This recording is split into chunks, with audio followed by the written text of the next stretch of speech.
구약성경 818쪽이고요.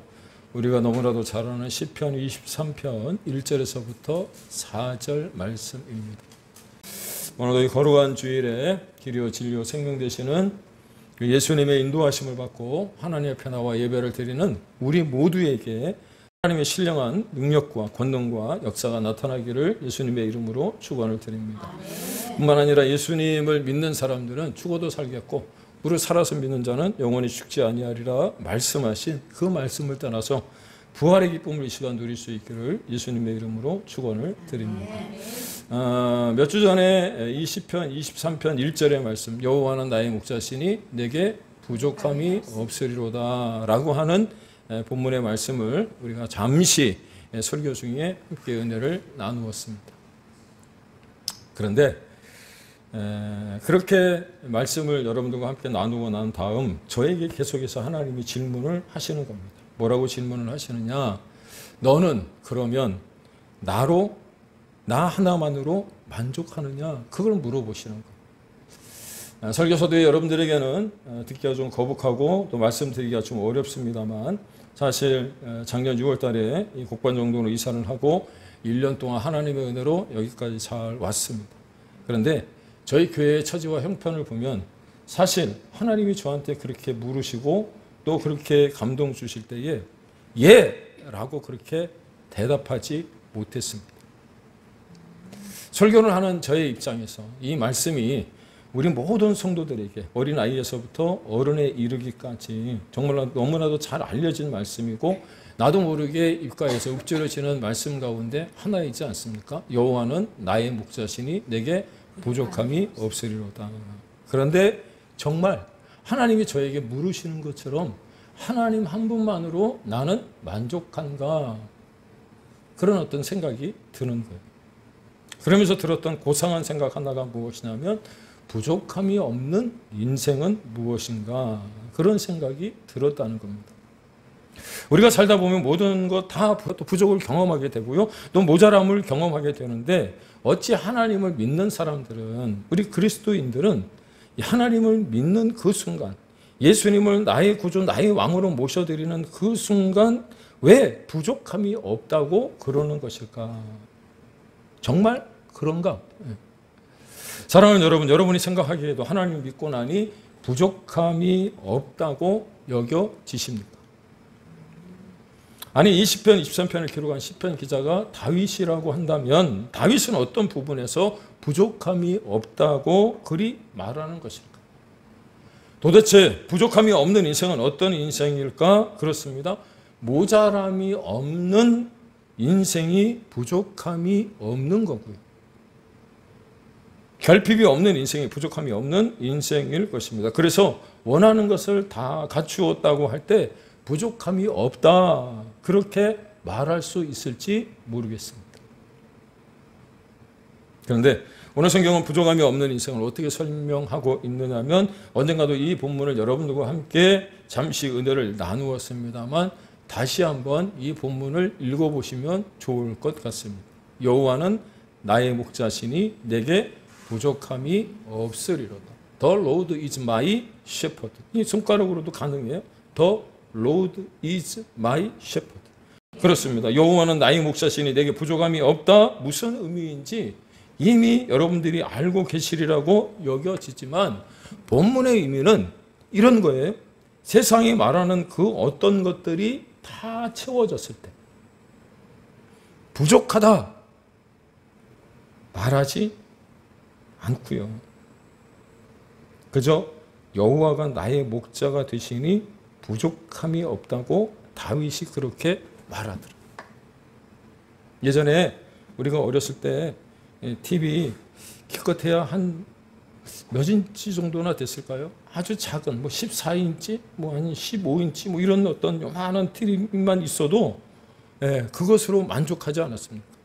그 잘 보이지도 않는 화면, 그 브라운관을 앞에 온 동네 사람들이 저녁 때가 되어지면 팔도강산, 여로, 돌쇠 이런 거 보려고 마을에 모여서 갔잖아. 그런데 지금은 여기 그 트레이더스만 가도 100인치짜리 지금 우리 이게 70인치짜리인데 이거보다 더 큰 거 300만 원, 500만 원 되는 TV를 거실에 갖다 걸어놔도 여러분 부족하다고 생각하는 게 우리. 세상이 말하는 그 어떤 것들이 다 채워졌을 때 부족하다 말하지 않고 다윗은 여호와가 나의 목자가 되시니 부족함이 없더라고 그렇게 대답하더라. 다시 말하면 여호와 하나님 한 분만으로 충분하다, 모자랄 것이 없다 그러더라는 겁니다. 그런데 신앙인의 고백이 바로 이러해야 되는 줄로 여러분 깨닫기를 바랍니다. 네. 세상 것들이 다 채워졌을 때 여러분 안 채워져요. 내가 그것을 채우려고 애쓰고 수고할 뿐이지 만족함이 없다는 겁니다. 일본에 가보니까 예전에 이어령 교수가 그런 얘기를 했어요. 축소, 지향, 일본인. 일본인들은 그 삶이 조금씩 나아지고 국민소득 수준이 높아지면 높아질수록 큰 차를 타거나 큰 집에 사는 것보다 작은 집, 작은 차.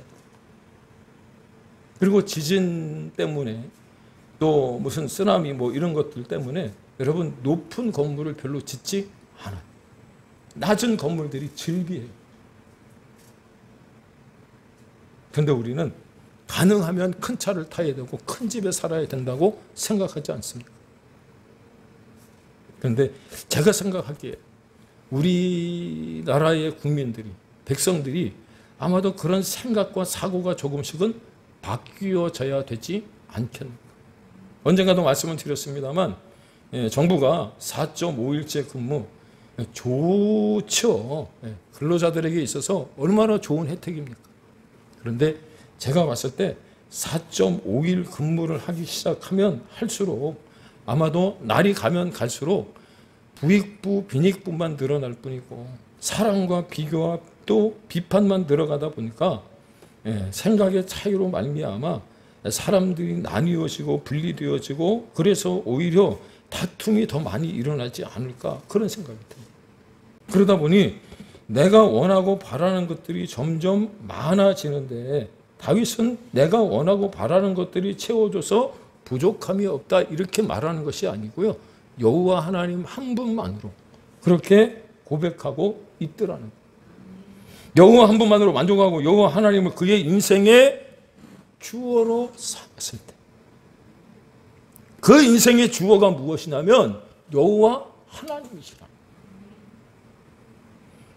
그래서 부족함이 없다고 말한 다윗처럼 우리 또한 그리해야 여러분 하나님의 자녀다운 삶을 살아가게 되는 줄로 믿습니다. 남들이 나를 칭찬해 줘야 부족함이 없는 게 아니고요. 칭찬을 받지 못했지만 칭찬은 못 받았지만 하나님이 우리의 삶의 충분 조건임을 믿고 우리 또한 부족함이 없는 인생이라고 말할 수 있게 되기를 주의 이름으로 축원을 드립니다. 그렇습니다. 얼마 살지 않았습니다만 살아보니까 살면 살수록 많은 것이 필요하지 않더라고요. 많이 없어도 괜찮더라고요. 저는 아내하고 가끔 부부싸움을 합니다. 그렇다고 해서 뭐 부부싸움을 치고받고 권투 링에 올라가서 이렇게 싸우는 게 아니고요. 뭐 때문에 가끔 말다툼을 하냐면 고모라든지 그다음에 뭐 친구라든지 아는 사모님이라든지 언니가 준 옷이 집에 이렇게 보면 쇼핑백 안에 이렇게 담겨져 있어요. 그러면 가져와 갖고 그걸 꺼내서 맞는 건 내가 입고 나한테 안 어울리는 건 어떻게 합니까? 다른 사람을 주던가 뭐 이리 온너라 이거죠. 오리 온너라 보셨어요? 이리 온너라에 갖다 주던가 아니면 뭐 다른 사람 구제를 한다든가 하면 되는데 계속 차곡차곡 쌓아놓는 거예요. 그러면 한 3개월 지나 6개월 지나 철이 지나 한 1년쯤 됐는데도 그게 그대로 쌓여 있으면 그것 좀 이렇게 어떻게 한번 해보라고 제가 그걸 얘기를 해요. 정리 좀 하라고 정리 좀 하라고. 그런데 우리 어르신들이 그런 것 같아요. 뭘 이렇게 어디 갖다 쌓아놔 계속. 예를 들어서 저희 집에는 제가 평소 사 모은 책들이 있습니다. 뭐 설교를 준비하면서 필요한 책들이고 또 관심 있는 분야에 참조할 만한 책들을 이제 갖다 쌓아 놓은 거죠. 그런데 어느 날 설교를 준비하다가 제가 이제 생각이 이렇게 떠오르지 않아서 책장을 이렇게 쳐다보고 있는데 비슷비슷한 유형의 책들이 얼마나 많은지 몰라요. 왜? 관심 있는 분야가 그쪽이다 보니까. 그래서 오히려 머리가 복잡해지는 것을 느꼈어요. 그래서 가끔은 책 정리를 하는 편인데, 왜냐하면 책이 많으면 많을수록 머리가 산만해지기 때문에. 특별히 이런 경우가 있어요. 책을 눈에 탁 띄어서, 제목이 눈에 띄어서 사놓았는데 지금 당장에는 못 읽고 나중에 읽겠다고 책을 꼽아놨어요. 근데 한 몇 달이 지나고 난 다음에 그 책이 눈에 다시 띄는 거예요. 그럼 그 책을 사다 놓은 걸 생각을 못하고 또 책을 사는 거예요. 그럼 두 권이 되는 거잖아요. 그걸 진작 읽었으면 읽은 책이 되니까 기억이 나는데, 아, 이건 내가 샀나? 안 샀나? 가물가물해갖고 알라딘에서 중고로 딱 사서 오는 순간, 아차! 이 책이 있었는데. 왜? 겉포지로 딱 보면 알잖아요.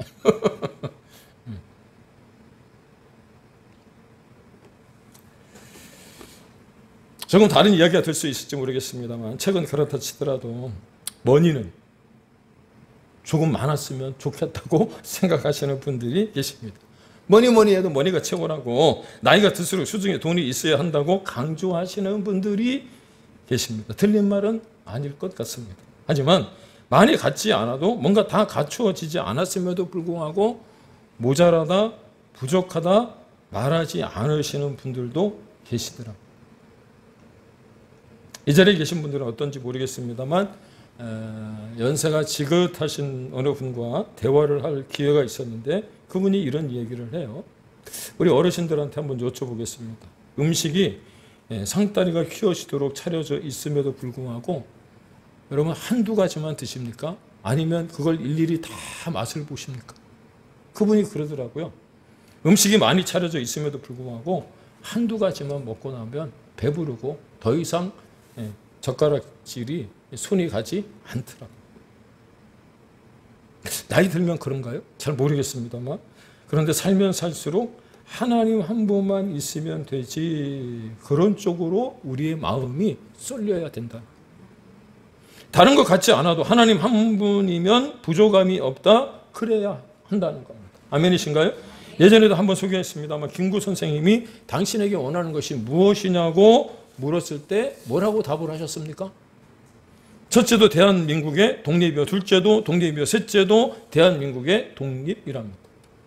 왜? 김구 선생님이라고 다른 게 필요하지 않았겠습니까? 그런데 생각해 보니까 다 필요한데, 있어야 되는데, 그게 있어도 나라의 자주 독립이 되지 않으면 아무 소용이 없더라는 거예요. 잘 기억은 나지 않는데 최익현 선생인가 이상대 선생님인가가 제가 그 예전에 봤던 책에서 그런 이야기가, 옛날에는 집에 재봉틀이, 재봉틀, 큰 재봉틀이 있어서, 저희 어렸을 때도 저희 집에 그 재봉틀이 있었어요. 어머니가 페달을 밟으면 이렇게 그 옷을 뭐 이렇게 만들거나 뭐 하는 그 재봉틀, 옆에 이제 그 동그란 게 달려서 뭐 실을 끼울 때 그걸 뭐 돌리거나 이렇게 해서 실을 끼우고. 근데 그때는 그 재봉틀이 재산이, 재산, 어르신들한테. 근데 그 집에 도둑이 들어서 그 무거운 재봉틀을 들고 도망가 버린 거예요. 도둑을 맞은 거예요. 그래서 며느리가 아침에 일어났는데 대성통곡을 하더랍니다. 그래서 왜 그러냐? 어젯밤에 도둑이 들어서 그 귀한 우리 집 보물 1호인 재봉틀을 훔쳐갔다고. 그만 울어라, 그렇게 얘기를 했대요. 왜요? 나라도 없어진 판에 재봉틀 하나 없어졌다고 뭐 그렇게 대수냐고. 여러분, 신앙생활이라는 게 무엇이냐면, 다시금 이 본문을 한번 좀 보면 좋을 것 같습니다. 시편 23편에서 하나님을 빼고 여러분들이 이 시편 23편을 읽어가시면 하나님이 없는 시편 23편은 절망적인 광야입니다. 갈 길 모르는 광야입니다. 물도 없는 사막이고요. 어디에 먹을 것이 있는지 모르는 광야랍니다. 사망의 음침한 골짜기밖에는 보이지 않습니다. 뿐만 아니라 사망의 음침한 골짜기에서 곳곳 악한 원수들이 나를 죽이려고 호시탐탐 노리고 있는 살벌한 사막이요 광야일 뿐이라는 겁니다. 그런데 그 광야에 누가 계시는 거죠? 하나님 계십니다. 믿습니까? 네. 그래서 이 시편 23편을 하나님을 빼고 읽으면 정말 허무하기 짝이 없는 그런 시이지만 그곳에 누가 계시느냐? 하나님이 계시기 때문에. 그래서 하나님이 나의 목자가 되시니 죽음의 자리도 사망의 음침한 골짜기도 은혜의 자리가 되고요, 축복의 자리가 되고요, 은총의 자리가 되는 것을 깨닫게 되는 것이 신앙생활인 줄로 여러분 믿으시기를 바랍니다. 그러므로 반복합니다. 저와 여기 계신 모든 분들이 그 모든 것을 떠나서 하나님 한 분, 그분이 계신 것만으로 충분하다고 고백하는 인생이 되기를 주님의 이름으로 축원을 드립니다.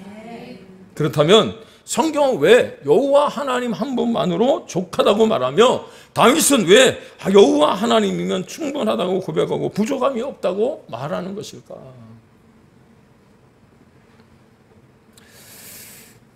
다윗이 알았던 게 무엇이냐면, 여러분 목자의 역할이 무엇입니까? 양들을 잘 보살펴. 그렇죠. 다윗이 했던 일이 무엇이냐면 양을 치는 일이었잖아요.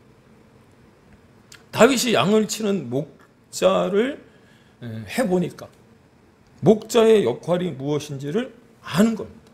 무슨 말이냐면 목자에게 있어서 가장 중요한 것이 무엇이냐? 인도하는 겁니다. 어디로 인도하는 거죠? 먹을 것이 있는 곳으로 인도하는 거예요. 양들이 어디에 무엇을 먹어야 될지를 아는 사람이 목자잖아요. 우리가 세상을 살아가면서 지치고 피곤하여 평안이 없다 여겨질 때, 그래서 그 자리에 주저앉고 싶을 때 우리를 쉴만한 물가로 인도해 가시고, 어디에 풀이 있는지 어디에 먹을 꼴이 있는지 그쪽으로 인도해 가는 사람이 목자이시며 바로 그분이 예수님이신 줄로 여러분 믿으시기를 바랍니다. 그러므로 여호와 하나님 한 분만으로 우리가 족한 이유는 그분이 결국 우리로 하여금 먹이실 곳으로, 믿습니까?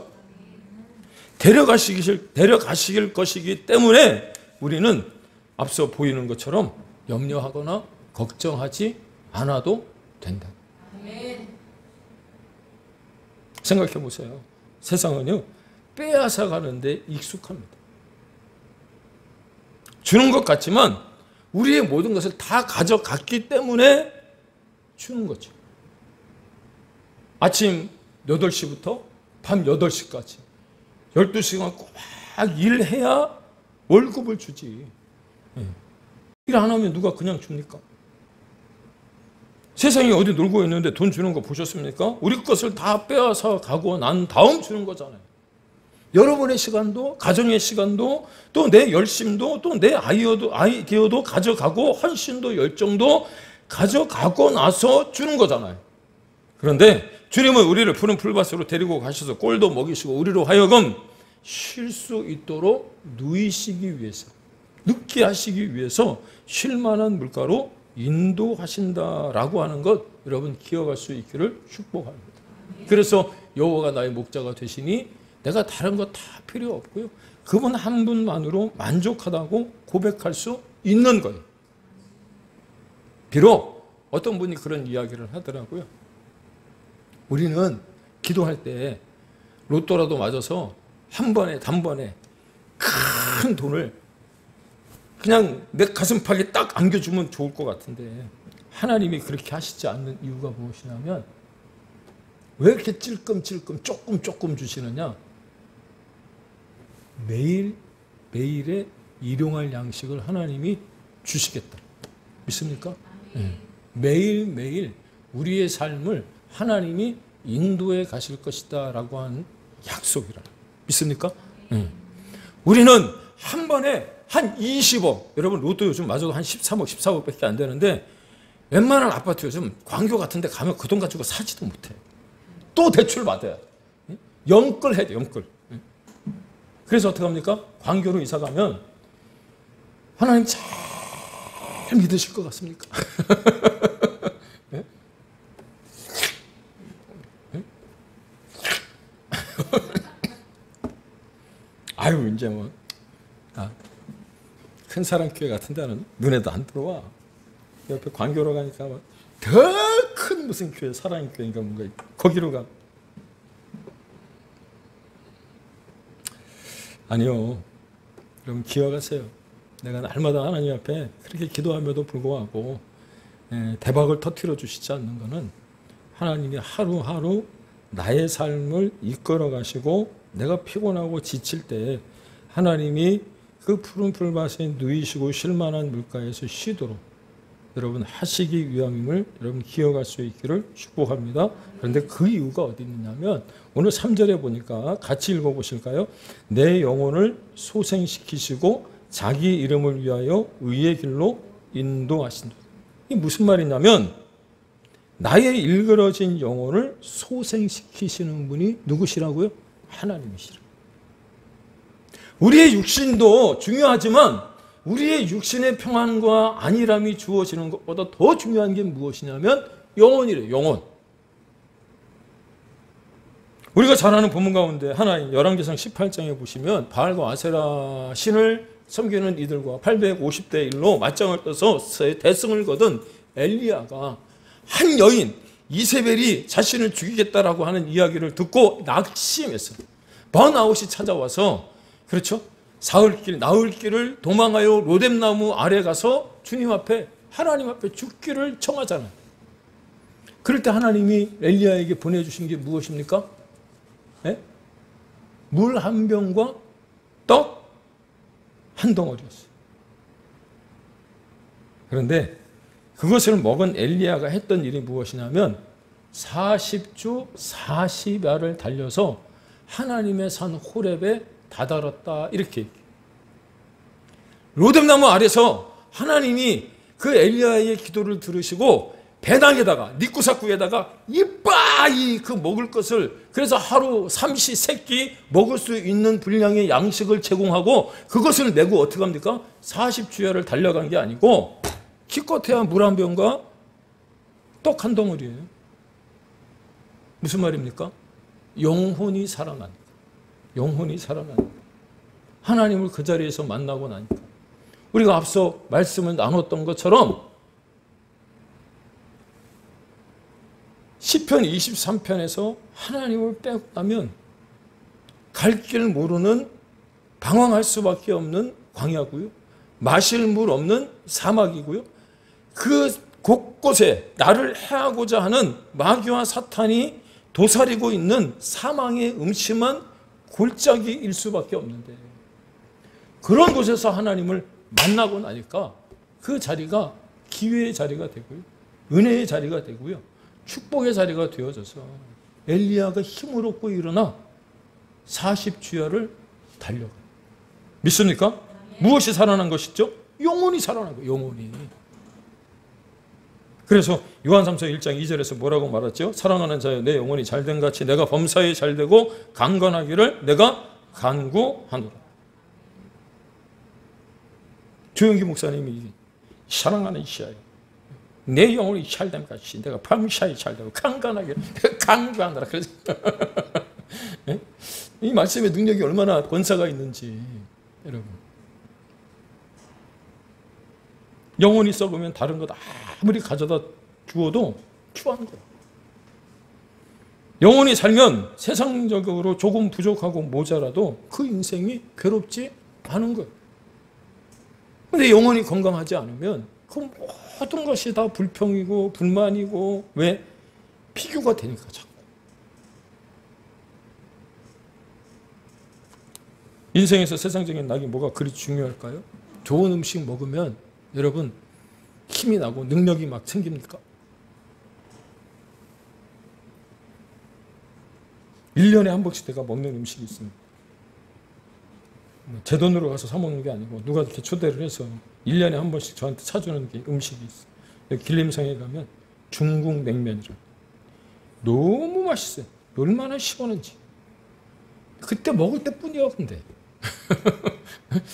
지난달에도 가서 먹고 왔는데 아는 목사님, 선배 목사님이 사주셔서 야 길림성 가서 그거 먹자. 땅콩 소스에다가 중국식 냉면 맛있긴 하더라고요. 그런데 그때뿐이에요. 돈이 사람보다 좀 더 있으면 마음의 걱정이 전혀 없을 것 같습니까? 잠시. 여러분 생각이 많고요. 영혼이 평안하지 않으면 건강하지 않으면 아무리 큰 집에 살아도 밤에 잠을 못 자요. 불면증 걸려서 밤새 끙끙거리고 우리 어르신들 가운데도 약 드시는 분들이 있는데 병원에 가서 수면제 타야 주무시고. 왜냐? 비교의 굴레에서 벗어나지 못하기 때문에 영혼이 만족하지 못한 거죠. 그렇습니다. 영혼에 만족함이 없으면 아무리 껍데기가 화려해도 그 인생은 불쌍한 인생에 불과하다는 것 여러분 기억할 수 있기를 축복합니다. 보세요. 영혼이 살아나기 시작하니까 오늘 말씀 4절은 이렇게 기록합니다. 내가 사망의 음침한 골짜기로 다닐지라도 해를 두려워하지 않는다는 거예요. 왜요? 다른 사람들은 그 사망의 골짜기에서 곳곳에 도처한 나를 무너뜨리려고 하는 악한 세력들이 있지만 그 영혼이 살아나고 나니까 그 자리가 어떤 자리가 되는 거예요? 축복의 자리, 은혜의 자리, 기회의 자리가 되기 때문이더라고 하는 거예요. 믿습니까? 그러니 사자굴에 들어가도 7배나 더한 푸른불에 들어가도 두렵지 않은 겁니다. 무섭지 않은 겁니다. 왜? 하나님이 나와 함께 하신다는 사실을 믿기 때문에, 믿고 있기 때문에. 동의하십니까? 그런데 영혼이 죽으면 조금 잘 되다가 안 되면 너무 두려운 거예요. 무서운 거예요.